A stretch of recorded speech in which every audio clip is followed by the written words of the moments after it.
The question of whether strategic ambiguity should be made crystal clear that the U.S. would defend Taiwan, that's a very debatable question. I'll tell you why. I recently also did a commentary on whether the U.S. should recognize Taiwan diplomatically.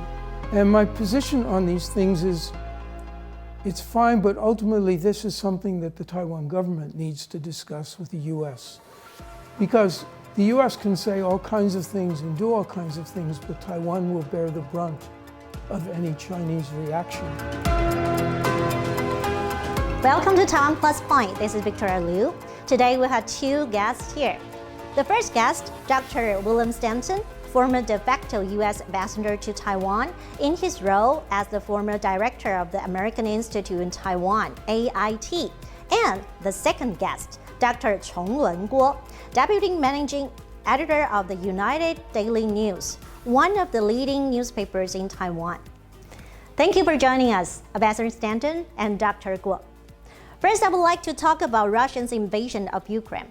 It has reminded many about China's military threat over Taiwan. In an article recently published in the LA Times, former Japanese Prime Minister Shinzo Abe mentioned Taiwan alongside Ukraine and said the time had come for the U.S. to make it clear that it would defend Taiwan. Mr. Stanton, we would like to know what's your take on this? Well, I very much appreciate the fact that former Prime Minister Abe is speaking out in support of Taiwan. I think that's very important.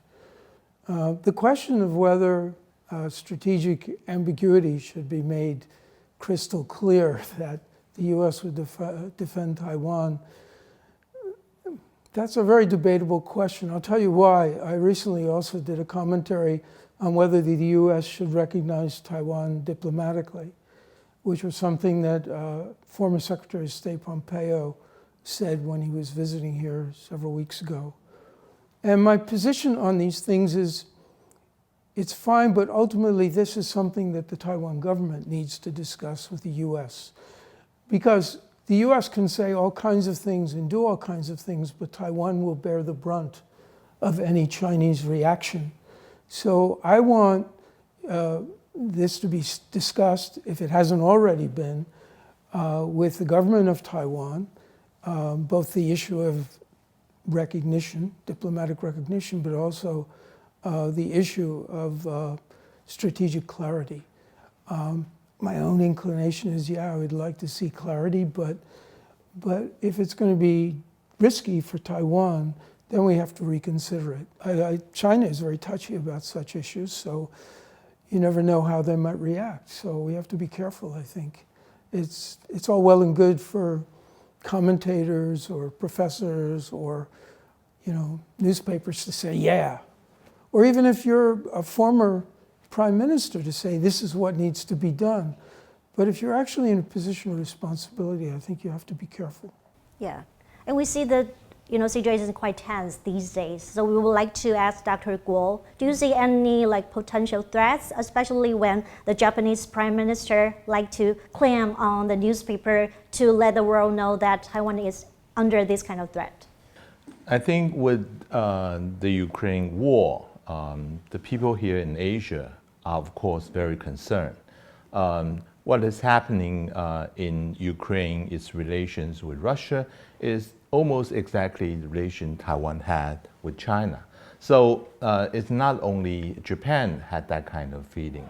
We are also seeing that other countries, for instance, Australia, under Prime Minister Scott Morrison, they are having a very tough policy these days toward China.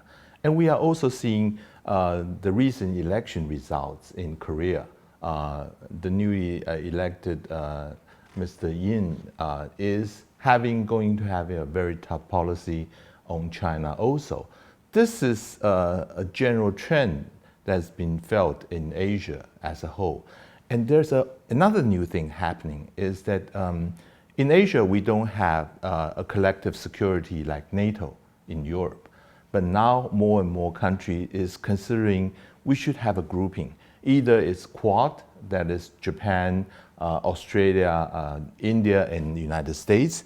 And also there's AUKUS, between United States, Britain, and Australia.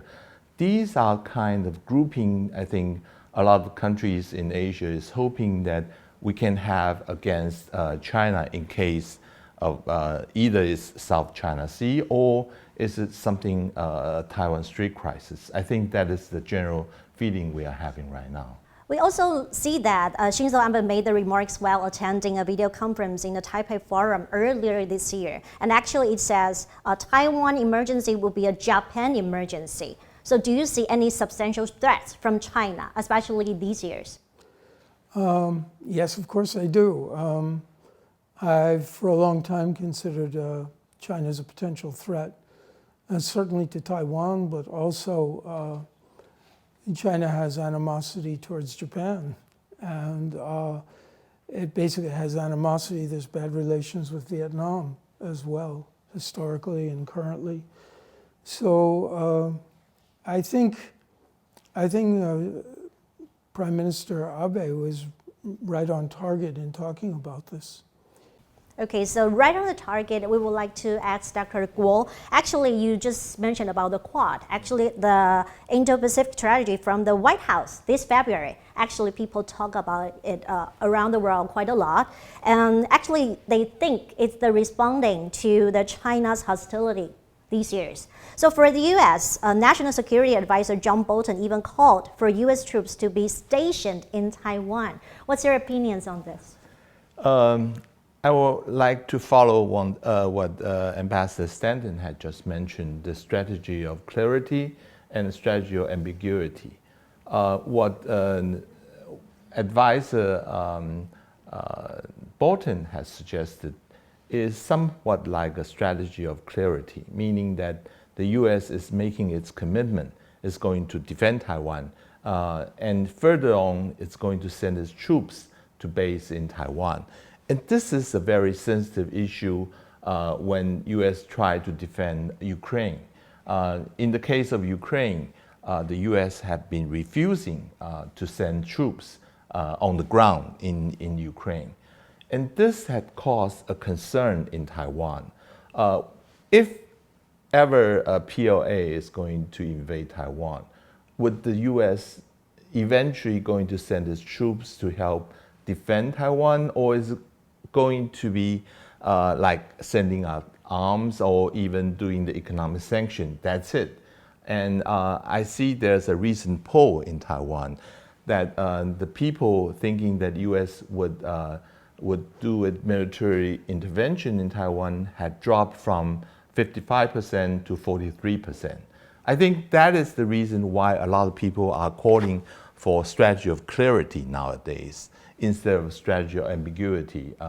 So this is something I think the U.S. should show more commitment on Taiwan defense. According to Dr. Guo, it's an assumption from the survey, but it might be a false assumption, right? So people are thinking that because we haven't heard anything about like something like that since 1917 U.S. Mutual Defense Treaty agreements. So is it really like call to action?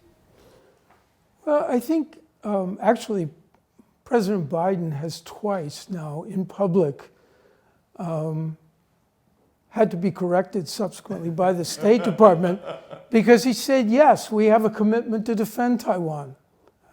Yes, we have a commitment to do that. And another case when he was asked, will U.S. defend Taiwan and will the U.S. Be able to keep up with the military advances that China is making, he said yes and yes. But? Well, then later the State Department said, well, but. I think it's natural for diplomats always to be more cautious, but I think that reflects where President Biden's heart is and where his feelings are. I think in a way, Bolton has always been very supportive of Taiwan. We know that because in his book, he talks about how Trump was not. Trump always compared Taiwan to the tip of his pen and China to the desk in the Oval Office. So in the same way, recently Pompeo was very bold in statements he made, but he didn't make any bold statements when he was in office. And Bolton wasn't quite as bold when he was in office either. So I think when you're in the role of a diplomat or in a leadership role, I think you have to be more careful usually with the words you choose. But that doesn't mean that people's hearts are not in the right place. And I think I have a strong feeling that the US, both for its own national interests, but also in the interests of Taiwan as a free democracy, one of the great achievements in Asia, really, a modern miracle, people call it. I think that the US would have to come to Taiwan's defense. I really passionately believe that. If it didn't, I would be very disappointed in America for sure. And, you know, I might not last here very long. But Taiwan is geostrategically essential to stability in East Asia. If Taiwan collapses, the whole island chain of defense against expansion by China, that falls apart. And you know, it not only endangers Japan, it endangers South Korea. We have to remember China stepped in and said that South Korea couldn't put up THAAD missile defenses. And it was only after they agreed that there would be no automatic button or connection with the US, and that they made agreements with the Chinese in order to put the issue behind them. So, you know, and basically China was saying you don't really have the right to defend yourself against an attack from North Korea. I mean, it's kind of nuts. So I feel very strongly that the US would really, from a strategic point of view, not have any alternative but to defend Taiwan. So far, Ukraine has been very successful, more so than anyone expected, I think, in holding the Russians off. I think the Russians were a little bit too self-confident about what would happen. I think it's probably given China pause when it thinks about what it would do here in Taiwan. Not only because it's turned out to be much more difficult in Ukraine than Russia thought, but also because China is now looking at the reputational costs of what Russia has done, because Russia has lost respect around the world for invading a democracy, a country which was no threat to Russia. It's had enormous economic costs because of the sanctions that have been imposed. And it's also cost the lives of many Russian soldiers, aside from all the people, the civilians who have been killed, as well as soldiers inside Ukraine. So I would imagine Xi Jinping has to give pause and think carefully, and his military think carefully about what would happen in the event of a conflict and what the downsides are, and how could they do it in a way, you know, the Chinese used to say, Chinese don't kill Chinese.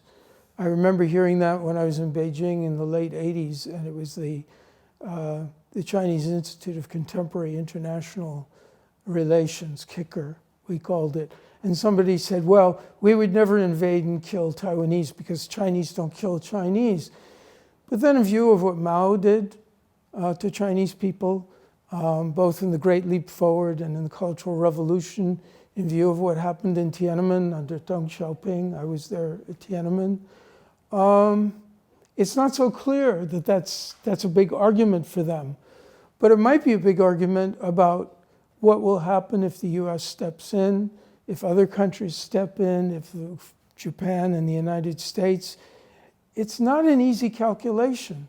So in any case, I don't think it's going to happen immediately. A lot of people seem to think that, oh, because of what's happening in Ukraine, Chinese may move at any moment. I think they're certainly going to wait at least until after the Party Congress, which is in the second half of this year. But also, you know, when Xi Jinping is convinced he's firmly in charge as the party leader. And so it's a big risk to do it now. Also, I don't think the Chinese want to seem to be following in the footsteps of Putin.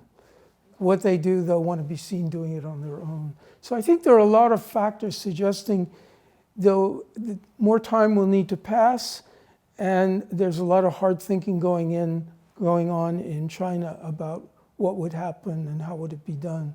And it's not so easy, I think. We can see that U.S. rivals and allies are watching the reactions of President Biden and Putin in the Russian invasion of Ukraine. President Xi must be considering his options on taking over Taiwan in China's so-called unification. Given the resistance of Ukraine, do you think China would change its strategy over Taiwan? I think one of the agenda that President Xi wants to be re-elected as a third term of the supreme leader is that he is the one who can solve the Taiwan issues. And that is one of the big campaign thing that he's having. But going back to what Ambassador Stanton had mentioned, I think there's also several factors now after we have seen how Ukraine have been fighting the Russian. First of all, there is a tremendous cost, just like Ambassador had mentioned, that would give China a second thought about its invasion of Taiwan. At least they will have to amend or change the original plan. That's first thing. And second of all, we have a Taiwan Strait. That is a huge barrier for any invasion to happen. And Taiwan can also learn a thing or two from the Ukraine war, because now in Taiwan, people are starting to discuss about whether we should reorganize our civil defense or how we should apply asymmetrical warfare in terms of not buying all those big tanks that is not going to be very useful. And those are the things that will help Taiwan to better defend ourselves. Is there a really need for us to do that? Because people have said perhaps there's just rumors, and it's been like 14, 15 years passed by, nothing happened? Well, I think Dr. Gore is right that you need to be more, Taiwan needs to be better prepared. I think he's right about a reassessment of the kinds of arms. You know, instead of buying, it was suggested today in a column by Richard Fisher, who was in the Taipei Times, that, you know, maybe tanks and self-propelled howitzers, he didn't mention that, but submarines, big ships are not the way to go. That you're going to need to be a much more quick-moving, more guerrilla-style force when you, and you need to at least consider and think about alternative strategies for facing China in the event of an invasion. I hope it never happens, and maybe it won't. Maybe the Chinese will think about it and think that over time they've made enough inducements in terms of making Taiwan richer, more prosperous, having more friends here. The risk they face is, it's true that it's harder to cross the Taiwan Strait, but Taiwan is a more concentrated area of land than Ukraine is. And so the downside of what they're doing is that they might wind up deciding that, unlike the Russians, they can't just move in slowly. Fisher suggested it would be a policy of annihilation, just come in and destroy all the cities right away. That would be a horrible thing. I don't know if the Chinese would be so bloody-minded about it, but you know, there are so many different alternatives at this point. The only thing I know is that I hope the Taiwan government defense officials, military, are thinking about these issues. And in coordination with allies and friends, including the Japanese and the Americans, they're thinking about the best possible way to ensure the defense of Taiwan, defense of the Taiwan people. For the recent status of Taiwan, many things can be done but cannot be said. So actually people will see and observe the circumstances in the world, especially when the US troops, they're kind of reluctant to send their troops to the Ukraine, right? So people will observe this kind of situation and reflect ourselves whether it will happen to Taiwanese people. That's true, but you have to remember, I think U.S. would actually be willing to do more were it not for more reluctant European partners. Because they've been quite clear that they're a little bit more hesitant. I mean, after all, to this day, Europe is still spending $1 billion every day on Russian gas and oil. They haven't been able to stop that. And that's $1 billion a day that feeds and arms the Russian forces. So it's, you know, if the US is going to act in concert with allies, you can't necessarily move beyond what the allies are doing. There are other things we don't know about, but I imagine already going on. I would imagine the US is right now sharing intelligence, military intelligence with Taiwan about what's going on, which is an important asset. And probably will, you know, continues every day on a regular basis. So that's an important asset that perhaps without the United States, Taiwan wouldn't have. But you can't assume anything in this situation, I think. But my hunch is that the things started to change. Since the PLA had gradually grown its muscles, that they don't care whether the US would get involved or not. They assume, of course, the US would get involved militarily. And I think on that part, I think the US should make it very clear it's not on Taiwan independence or not, but you have to make sure that if PLA should attack Taiwan, the US would have its firm commitment on security guarantee on Taiwan. I think that is at least, I think the US should do. How should the US rephrasing it? I don't know, but that should be the responsibility of leadership. On the other hand, I think Taiwan would also have to show that Taiwan would not seek its de jure independence. Already Taiwan is an independent country, and this kind of status quo should be maintained. Rather, Taiwan is seeking independence, we are asking for maintaining its status quo. I think that is the position of Taiwan right now. I would just add, I agree with what you say. It's an important point that they probably assume the U.S. would be coming in any case. But the point I would make is that the U.S. perhaps could make a statement along the lines of, China understands that all of our agreements with regard to the cross-strait situation, all of them are nullified in the event of a Chinese attack. Because, you know, the one China policy, if Taiwan is attacked by China, it doesn't exist anymore. Because all of those agreements, and even some of the language reflects the fact, it's premised on a peaceful resolution of cross-strait differences and disagreements. So if an attack is launched, all of those, the three communiques, the other agreements, they're all gone. They're swept aside. So China has to think about that. And Wendy Sherman, the Deputy Secretary of State, recently said something along those lines, that a Chinese attack would be totally inconsistent with the one China policy that the US has. So, and she said a little bit more along those lines. So I think China would need to think about that. You know, there'd be no legal basis to hold the US back anymore. It's interesting that the people in Taiwan feel the relations between Taipei and Washington have never been better. Can we share how can we further enhance this relationship? Well, I think there are three things that have changed. One is the administration in Taiwan changed. And when I was at AIT, it's a matter of fact, I think, recognized that the Ma Ying-jeou administration was not all that interested in US relations. And that was my perspective. You might disagree with me. I'll ask him later. But,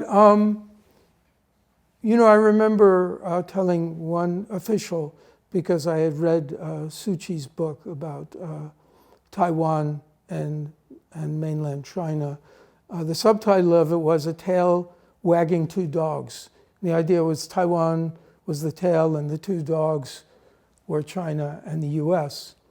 And I remember saying to him, I guess from what I've seen, this was after I'd been in Taiwan for a year or two, that tail is not wagging anymore. Its tail belongs to just one dog. That was my perception. I know, for example, that during the Ma Ying-jeou administration, because I heard it from military people, that the political side of the government thought US weapons were too expensive. One person said they were described as junk, and besides, Taiwan would never have to use them. So it was not, in my dealings over 3 years as the AIT director, I didn't feel, I felt we were in a disadvantage in a sense of trying to make progress in the relationship. Now it's true the US might not have been doing enough as well. I had to work really hard to try to get movement on things like the visa waiver program, on arms sales, which we at that point got the 2 largest sales that had ever occurred. On higher level visits, we got the Deputy Secretary of Energy to come. So I just don't think that there was that much interest for it. You know, I may be exaggerating a little bit, but compared to the administration, the current administration in Taiwan. The second thing is that China's changed.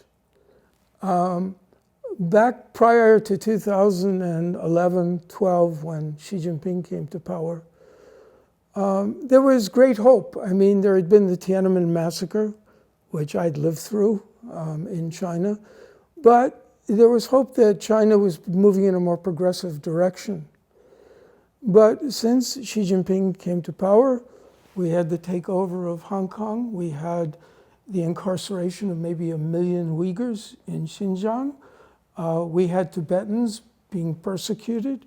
We've had, you know, the wolf warriors being much more belligerent in terms of their comments about the rest of the world, the democracies of the world. We've had, you know, the lack of cooperation on COVID-19. We've had a retaliatory China punishing any country that didn't go along with it on ways. So, and I could go on. There's multiple things that China has done that has presented a less benign, a less friendly, a less welcoming picture to the rest of the world.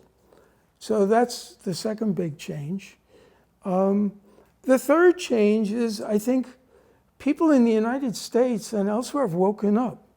It used to be, particularly, I say this as a shame for the United States, there were so many people like Henry Kissinger who stepped down from their positions of power and then made a huge livelihood out of bringing CEOs from the United States to do business with China and made millions of dollars in the process.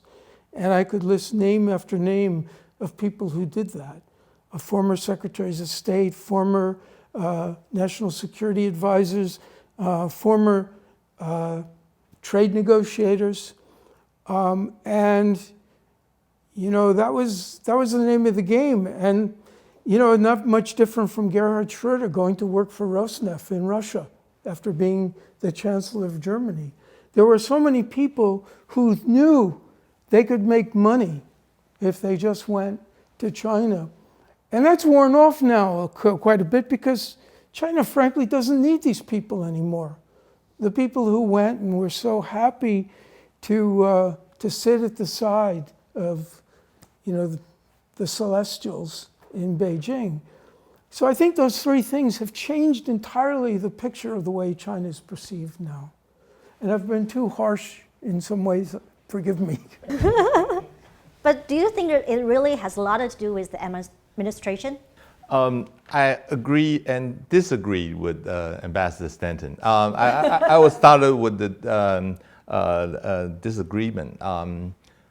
In Mind-Your administration, they don't tell everything to AIT or American administration. For instance, when they are negotiating ECFA, I hear complaint from Washington that we don't know anything about the progress and how the ECFA have been going on. Right. And also the secret meeting in Singapore between Xi Jinping and Ma Ying-jeou. Right. And they tell the AIT in the last minute.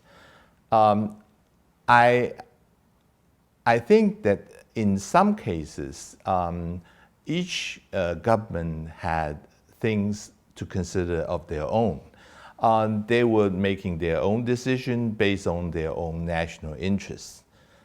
But I do agree with you, is that even Ma administration at this moment, they would not do exactly what they have done before, because China has become more bully than before, like you have described.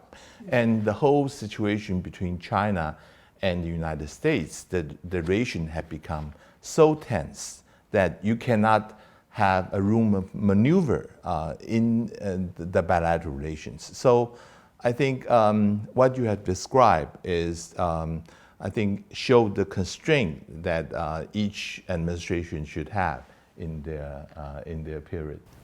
According to Dr. Stanton, we do have a lot of upcoming challenges in the future.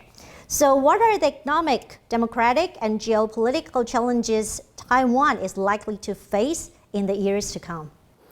Well, earlier I was talking to someone and I said that one of the things I emphasize in my course, which considers geopolitical factors in various countries, is the importance of demography. Taiwan now has the lowest fertility rate in the world.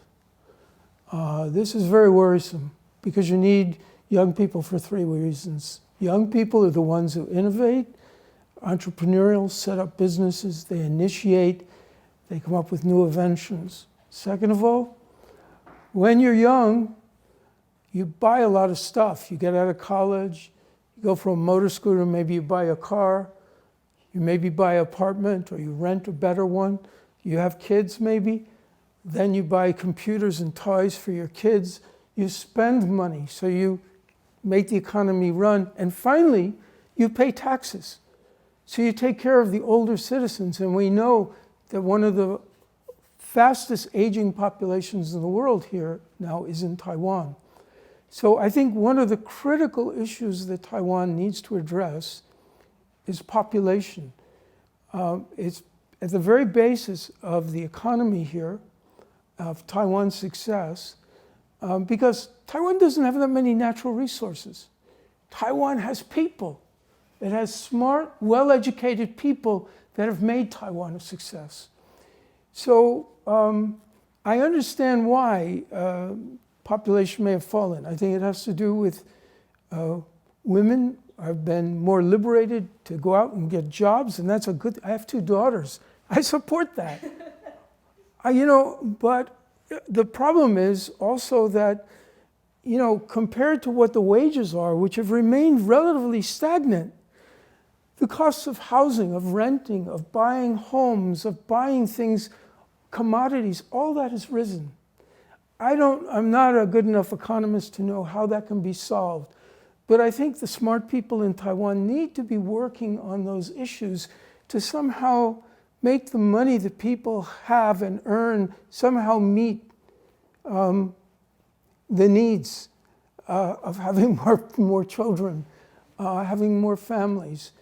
So a lot of smart people here. I hope they're working on that issue. Okay. But the other thing I would mention, of course, which we've already discussed, is I'd like to see the smartest people in Taiwan also working on the military equation. What can be done to ensure the best possible defense of Taiwan? I'm not an expert, and to do so also in coordination with allies like Japan and the United States. It troubles me that there are very few exercises, I think, where the US comes and works alongside Taiwanese. I would like to see more of that, or the Japanese. I mean, I'm not being nationalistic here. Anyone who can help Taiwan develop its military to be stronger, more formidable, that's an important need as well. Okay, thank you very much, Dr. Stanton, and thank you very much, Dr. Guo, for your sharing. And that's it for today. Thank you for watching. If you like our video, please hit the press like button, and also you can subscribe our YouTube channel for more information. This is Victoria. I'll see you next time. Goodbye.